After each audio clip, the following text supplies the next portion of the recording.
은혜자로서 날마다 나오고 은혜자로서 이 세상에서 살아가며 은혜자로서 하나님의 약속의 실상과 증거와 성취자로 날마다 나오고 있사오니 하나님께서 오늘 또 크신 은혜를 허락하여 주시옵소서. 말씀 들을 때 온갖 가난과 저주와 문제와 질병과 악한 귀신과 이단과 가게 흐르는 온갖 저주의 줄기들이 우리의 인생에서 다 끊어지게 하옵소서. 이제는 생명을 얻되 자녀의 권세의 능력을 얻어가게 하여 주시옵시고 그것을 마땅히 그리스도와 함께하는 상속자로서 모든 약속을 넉넉히 이루어갈 수 있도록 은총을 내려 주시옵소서. 무엇보다도 오늘 이 시간에 말씀 들을 때 마음에 안식이 있게 하여 주시옵시고 문제가 해결받게 하여 주시옵시고 질병이 치료받게 하여 주시옵시고 기도의 응답의 역사가 일어나게 하옵소서. 또한 우리가 간구하지 아니하는 모든 것까지도 하나님께서 예비된 놀라운 은혜가 우리에게 임하게 하옵소서. 아버지께서 말씀하시고 아버지께서 영광받아 주시옵소서. 예수님의 이름으로 기도합니다. 아멘. 어제에서 어제 예배 오직 전도 복음의 능력의 사람이 되자. 할렐루야. 오늘 하나님 말씀은 잠든 예수님과 광풍을 잔잔하게 하신 예수님이라는 제목을 가지고 하나님 말씀을 증거하도록 하겠습니다.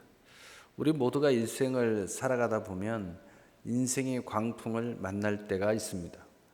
그렇다고 모두가 다 이 광풍에 부서지는 것이 아닙니다. 그 광풍을 잘 이겨내고 자신에게 주어진 일생을 아름답게 세워나가서 일생의 결실을 하는 것을 봅니다. 많은 사람들이, 의외로 더 많은 사람들이 이런 우여곡절을 겪지만 승리하는 것을 봅니다. 바로 이 광풍을 어떻게 잘 이겨내느냐에 따라서 인생이 퇴보하기도 하고 전진하기도 하는 것입니다. 태풍과 홍수가 와도 언제나 가을의 수확은 계속되는 것을 우리가 보게 됩니다. 이겨내고 잘 견딘 농부는 기쁨의 추수의 단을 거두게 되는 것을 매년 보게 됩니다. 오늘 본문은 우리의 인생이 광풍을 만날 때 쉽게 이겨내는 권능을 선물로 주고 있습니다. 오늘 이 선물을 받으시는 여러분이 되시기를 예수님의 이름으로 축복합니다.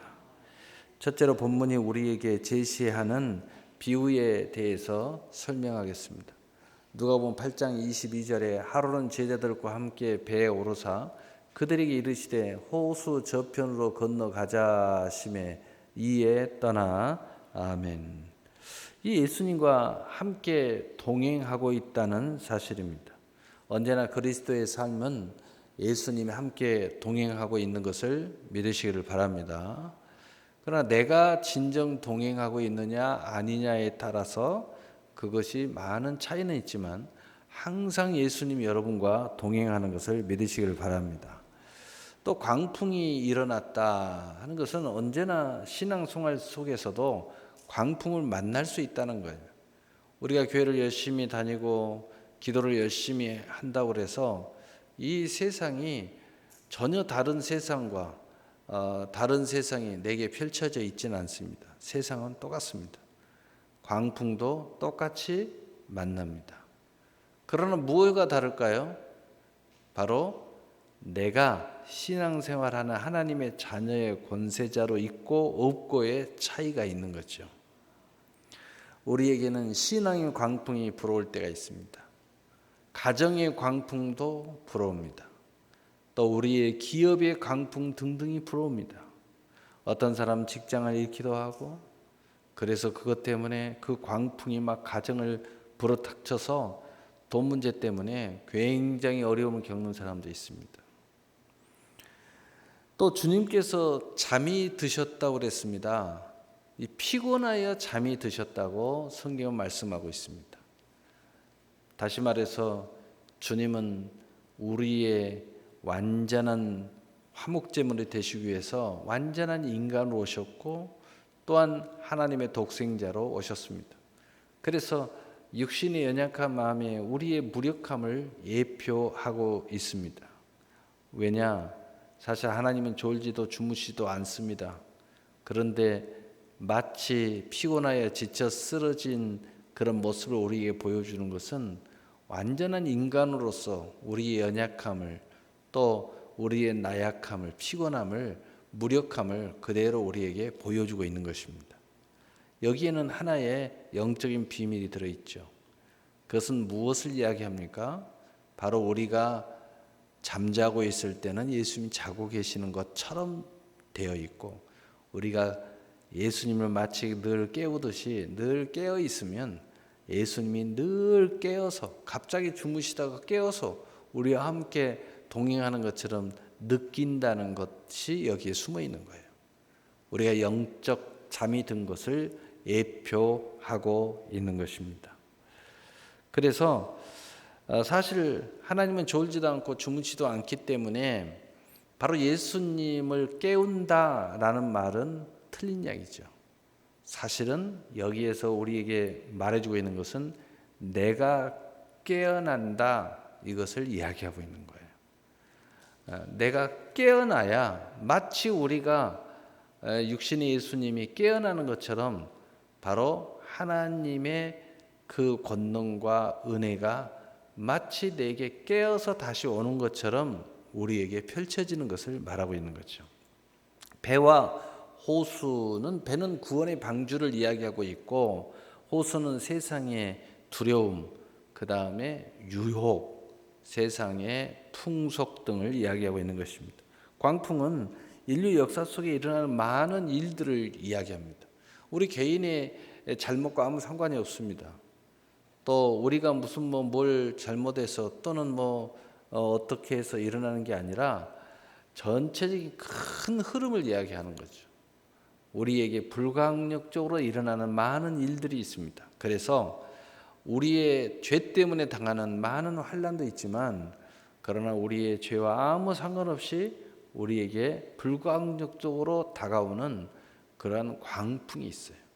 우리의 나라의 그 위정자들의 결정 때문에 또 이런 정책들 때문에 우리하고 아무 상관없이 당하는 어려움이 있을 수 있다는 거죠. 이러한 것들이 이 광풍입니다.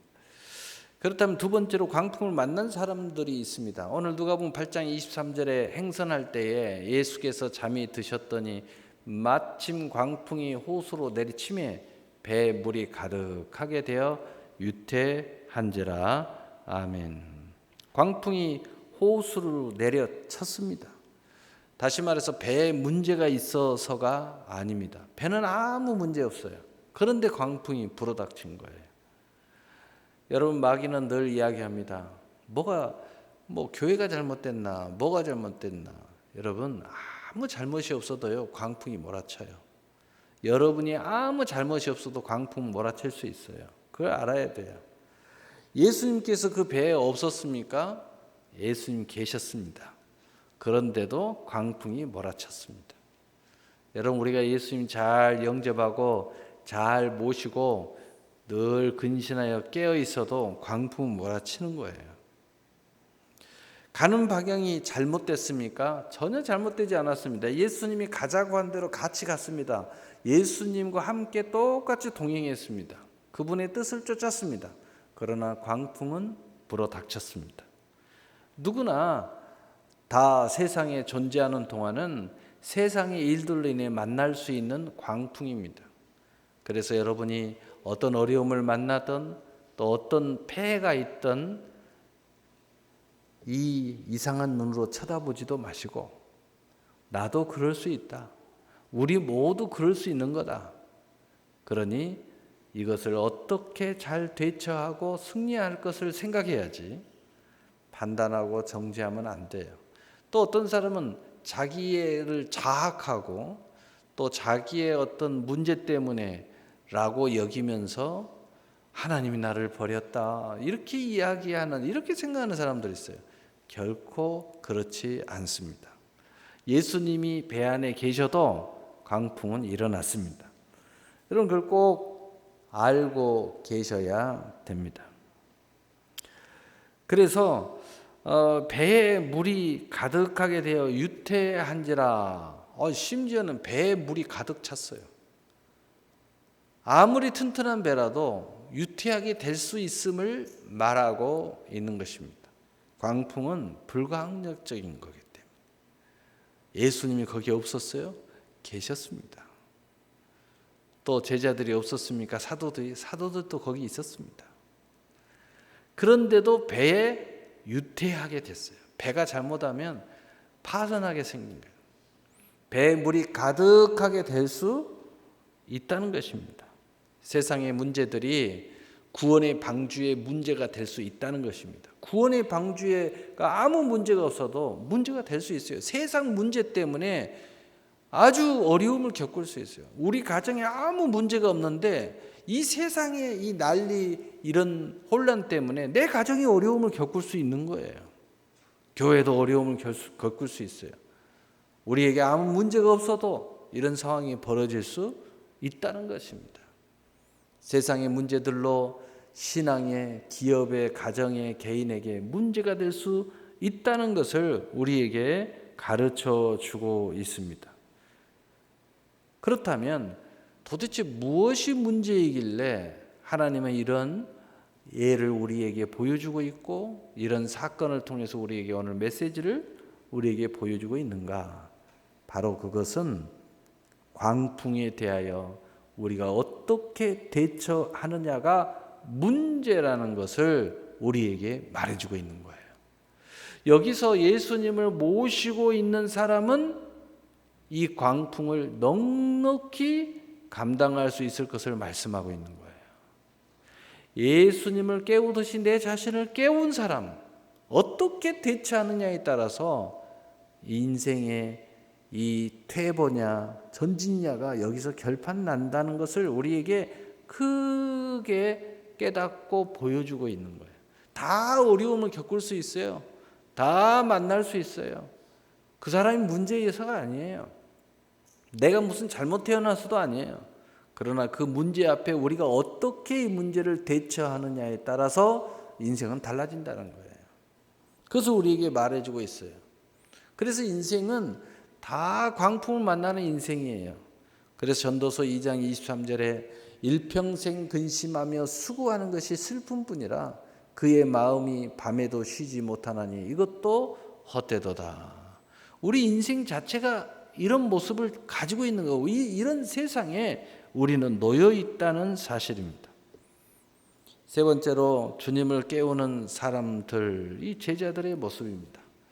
누가복음 8장 24절 25절에 제자들이 나와 깨워 이르되 주여 주여 우리가 죽겠나이다 한데 예수께서 잠을 깨사 바람과 물결을 꾸짖으시니 이에 그쳐 잔잔하여 지더라. 아멘. 제자들이 주님을 깨웠다. 그러면서 우리가 죽겠나이다. 우리가 죽을 지경이다. 라고 말했어요. 이 말은 사실은 우리가 영적으로 지금 우리에게 적용한다면 우리 자신을 깨워야 된다는 이야기예요. 내 자신을 깨우는 것이, 우리의 신앙을 깨우는 것이, 우리의 믿음을 깨우는 것이, 우리의 기도를 깨우는 것이 바로 주님을 깨우는 거예요. 우리 자신이 깨어 있을 때 주님도 깨어 있게 된다는 것입니다. 깨어 있어야 하나님이 기뻐하는 그리스도인이요, 이 광풍 속에서도 그 싸움에서 이기는 사람이 될 수 있다는 거예요. 그래서 골로새서 4장 2절에 기도를 계속하고 기도에 감사함으로 깨어 있어라 라고 말씀하고 있는 거예요. 깨어 있어야 됩니다. 계속 기도하고 계속 기도를 감사함으로 기도하는 사람이 깨어있는 사람이라는 거예요. 깨어있는 사람은 하나님의 은혜에 대하여 늘 감사하는 마음이 있어요. 깨어있기 때문이에요. 신앙이 바로 서 있기 때문이에요. 그 감사는 어디서 나온다고요? 기도를 계속 하고 있는 사람. 바로 이 사람이 깨어있는 사람이에요. 그래서 바로 우리가 똑같은 그리스도인이고 똑같이 예수님 모시고 살지만 이런 광풍을 만났을 때 어떻게 될까? 깨어있는 사람은 예수님이 깨어나서 이 문제를 해결해 준다는 거예요. 여러분, 호원센터 구입 후에 입주자 문제 해결의 때에 이야기를 한번 해보려고 합니다. 이 문제를 해결하기 위해서 동서분주하는 중에 이 당시 중직자 기도회 모임이 목요일 저녁에 있었습니다. 중직자 기도회를 마치고 하나님께서 말씀하시기를 호원센터 옥상에 가서 기도하라고 하시는 거예요. 그래서 중직자들이 말하고 함께 기도하러 가자라고 했더니 다 함께 마음을 같이 해서 방석을 들고 옥상을 올라갔습니다. 그리고 합심하여서 기도했습니다. 한참 기도하고 나는데 안수 집사님이 목사님 보셨어요? 못 봤죠. 말은 안 하고 가만히 있으니까 어둠 구름이 호원에 떠나가는 것을 보았어요 하더라고요. 우리 모두는 어둠을, 이 광풍을 기도로 몰아낸 것입니다. 우리 주님이 말씀하셨죠. 두셋이 모여서 기도하는 곳에 내가 함께 하겠다. 그저 주일 아침에 법원에서 직원이라는 사람이 전화가 왔어요. 쉬는 날인데 급하게 전화 온 거예요. 우리 한정희 목사가 전화를 받았는데 혹시 무슨 과장님 아세요? 모르는데요. 아, 그래요? 그러면 저 위에서 연락이 온 것 같은데요. 자기가 알아서 이야기하고 그리고 바로 월요일 날에 센터에 나와 보겠다고 합니다. 아, 그럼 몇 시에 오시려고 합니까? 마중 나가니. 아니, 오실 필요도 없어요. 우리가 다 알아서 해결하겠습니다. 하더니 그 주부터 그 나머지 사람들에게 전화가 오는 거예요. 그동안 죄송했습니다. 감사했습니다. 며칠 내에 빼겠습니다. 한결같이 약속대로 다 나간 거예요. 좀 신기하죠. 지금도 신기해요. 도대체 무슨 힘이 이렇게 작용해요? 우리는 알죠. 기도를 통해서 마치 오늘 이 광풍이 부를 때 예수님의 깨어나 그 광풍을 잔잔케 하시는 것처럼 바로 우리의 기도가 이 문제를 이렇게도 쉽게 그렇게 법적인 절차를 밟아도 금방 될 것 같은데 안 돼도 될 것 같은데 안 되면 한순간에 해결이 되는 거예요. 깨어난 은혜자는 기도하고 그 기도에 하나님께서는 은혜를 베푸시는 것을 믿으시기를 바랍니다. 아멘. 예수께서 잠을 깨사 바람과 물결을 꾸짖으시니 이에 그쳐 잔잔하여 지더라. 항상 깨어 있으면 예수 권세, 내 권세가 되는 것입니다. 항상 깨어 있으면 그 어떤 광풍에도 승리합니다. 광풍을 피할 수는 없어요. 내가 대한민국이라는 곳에 살면 대한민국의 온갖 정치와 경제와 상황이 내게 닥치게 되어 있는 거예요. 대한민국을 떠나지 않는 한. 그러나 우리가 깨어 있으면 그 어떤 광풍에도 승리한다는 겁니다.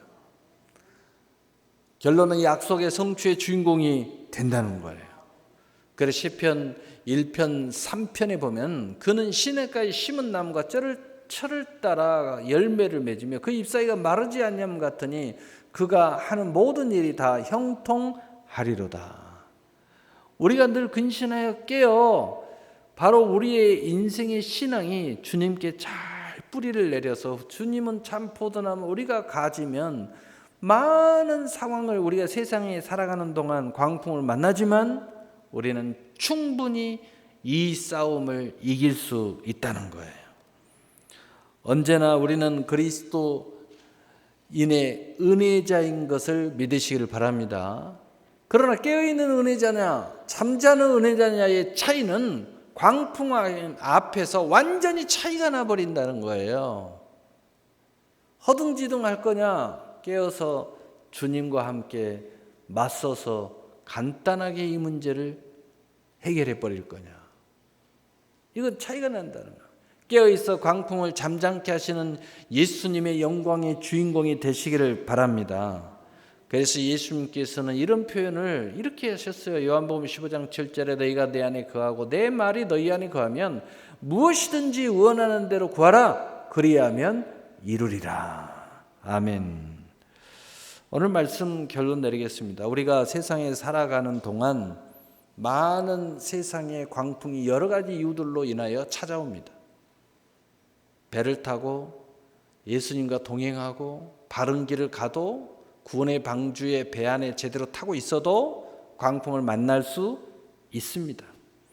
그러나 우리 그리스도인으로서 은혜를 기억하고 은혜를 구하기 위하여 깨어 기도하면 은혜의 하나님께서 직접 개입하셔서 인생에 일어나는 광풍을 잔잔하게 해주심으로 가정과 기업과 신앙에 주님의 영광이 가득 차게 될 것을 믿으시기를 바랍니다. 사랑하는 성도 여러분, 항상 깨어 있어 은혜자로서 위치와 자격을 잘 관리하십시오. 그래야 언제든지 이런 상황 속에서 승리의 영광의 자리에 나갈 수 있게 되는 것입니다. 모든 선한 일에 귀히 쓰이는 존귀한 일생이 되어서 수많은 영혼을 구원하고 또 큰 복음의 능력이 나타나는 아름다운 일생의 사람이 되시기를 예수님의 이름으로 축복합니다. 축복합니다. 사랑의 하나님 아버지 감사합니다. 이제 우리가